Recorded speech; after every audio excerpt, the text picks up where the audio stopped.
Mi papá y mi mamá no son de Bogotá, los dos son de fuera de Bogotá. Mi mamá es de Girardot y mi papá es de Cundinamarca, de Oaxaca. Juntos tuvieron una crianza basada en eso, en campo, en pueblo, nada de ciudad.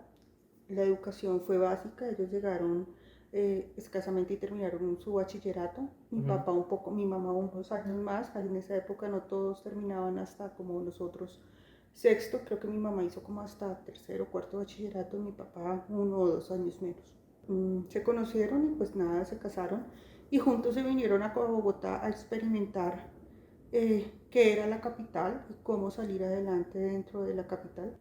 Nacimos mi hermano y yo nací en el 74, mi hermano nació en el 77. Cuando nacimos, pues mis papás dentro de su gran esfuerzo ya tenían casa propia, ya tenían carro, construyeron una casa en Bonanza, una casa grande, una casa muy, muy grande. Entonces de mi niñez como tal, todo lo que yo tengo son los mejores recuerdos de un barrio donde habían vecinos, donde los vecinos todos tenían hijos de nuestra edad, donde habían juegos, donde habían celebraciones. Pues fuimos los primeros del barrio en tener televisor a color. Colombia ingresa hoy en la era de la televisión en colores. Desde aquí, sede del Instituto Nacional de Radio y Televisión Inravisión, el presidente Julio César Turbay Ayala pone en marcha este sábado 1 de diciembre una de las más trascendentales decisiones políticas de las últimas décadas. Televisión en colores para los hogares de los 25 millones de colombianos. Esa bonanza me trae mi primer recuerdo de violencia en Colombia y fue cuando en el año, yo tendría, no sé, 8 años, 7 años, menos tal vez, mataron a una persona que habían tenido secuestrada que se llamaba, creo que era Gloria Lara. La mataron y ella la dejaron tirada, o sea, una mañana amaneció en la iglesia, en el parque de la iglesia del barrio. ¿Qué pasaba? Desde la terraza de nuestra casa se veía en la parte de atrás el parque donde nosotros jugábamos y se veía el parque. Entonces obviamente creo que era muy chiquita, pero es de las grandes cosas que me marcó. Lo que me acuerdo es de como la gente yendo a nuestra terraza, porque desde nuestra terraza se veía, pues obviamente la calle la tenían cerrada y todo. Pues vivimos ahí, tal vez nos fuimos un año después de ahí, no más de un año, nos vinimos a vivir a la Colina Campestre. Mi mamá es religiosa y yo empecé en el Abraham Lincoln, pero ese colegio a mi mamá no le gustaba porque no era 100% católico.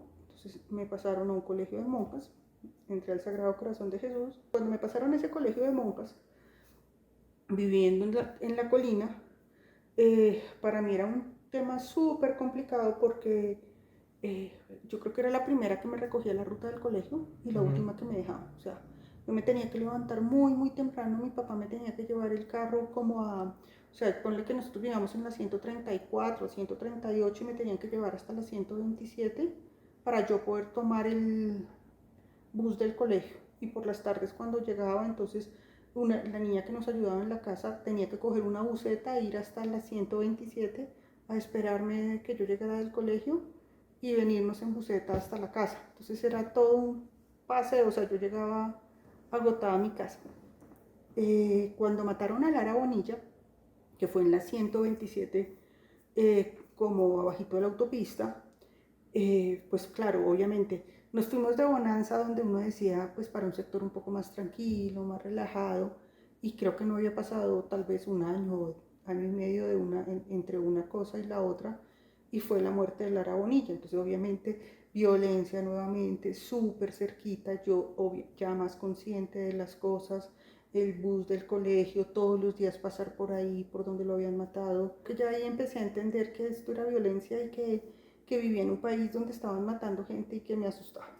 No, uno veía las noticias y los papás yo creo que lo querían a uno en una cajita de cristal donde sencillamente es un tema político. Es como la solución a todo era, no, esos son temas políticos, eso es gente con política, esos temas políticos. No había como una explicación ni una profundización de por qué habían matado a uno y secuestrado, o sencillamente era porque teníamos gente con mucha plata metida en política que que no quieren que esté, entonces pues las matan. Y así como que yo creo que yo llegué a muy adulta ya pensando eso, como eso es muy lejos a mí, eso es gente política, esos son problemas que no me tocan. Tal vez la vez que sentí que me tocaba fue cuando la bomba de la 93, sí, que la sentí muy, muy cerca, o sea, yo tal vez estaba muy cerca, y cuando en esa época que eran bombas aquí, bombas allá y bombas aquí, en cualquier momento uno decía, brutos, pero es que se murió, o sea, yo podía estar ahí parada, acabo de pasar por ahí, esa bomba, yo pude haberme muerto ahí, o sea, ya no es como alejado, como un tema político específico por una persona, sino era cualquier persona, cualquier cosa. Yo ya estaba en la universidad, me iba en la universidad, entonces obviamente ya el entorno, yo ya no estaba como en el cristal de los papás que lo llevaban, lo recogían, lo traían, no sé qué, sino uno andaba por Bogotá andando. Y en esa época fue bombas en muchos sitios. Obviamente era Pablo Escobar, era el boom, era lo peor. Teníamos, era como el temor de que querían narcotráfico, pero por el otro lado uno veía pujanza, plata, los negocios fluían porque pues la gente tenía plata, entonces había plata. En mi edad era como wow, hay plata, hay cosas, pero por el otro lado no viene de los mejores recursos y de los mejores, de donde viene no es de lo mejor. Pues, mi papá fue chef de cocina. Cuando en las mejores épocas de auge, mi papá, paralelo a su trabajo de chef de un restaurante, fue montando un negocio de venta de pescados y mariscos y desarrollando productos de pescados y mariscos. Nosotros llegamos a tener, cuando en las mejores épocas, año 80, 90, 94, 96, alcanzamos a tener 2 plantas de producción grandísimas, 6 restaurantes, 10 camiones de distribución, le distribuíamos pescados a todo Colombia, importábamos de varios países, principalmente de los Estados Unidos y de Canadá. Entonces era un negocio muy, muy bueno.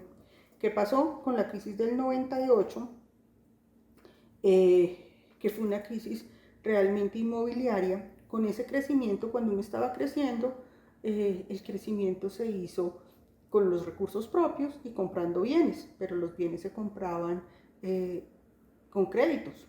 Cuando los créditos y todo ese negocio se vino abajo, pues obviamente los créditos absorbieron todo el negocio, y entonces ahí empezó, finalizando el año 98, 99, fue una crisis económica para nosotros muy, muy grande. Y paralelo a eso, yo me estaba graduando. Cuando yo decidí mi carrera, la verdad, yo estudié en administración de empresas, y creo que decidí una carrera que me gustaba, que me apasionaba, pero además me apasionaba porque tenía dónde ejecutarla, porque teníamos un negocio familiar donde yo iba a poder fácilmente, no tenía que salir a conseguir trabajo, sino iba a seguir trabajando y a seguir el legado de la familia. ¿Qué pasa? Yo me gradúo y el negocio se quiebra.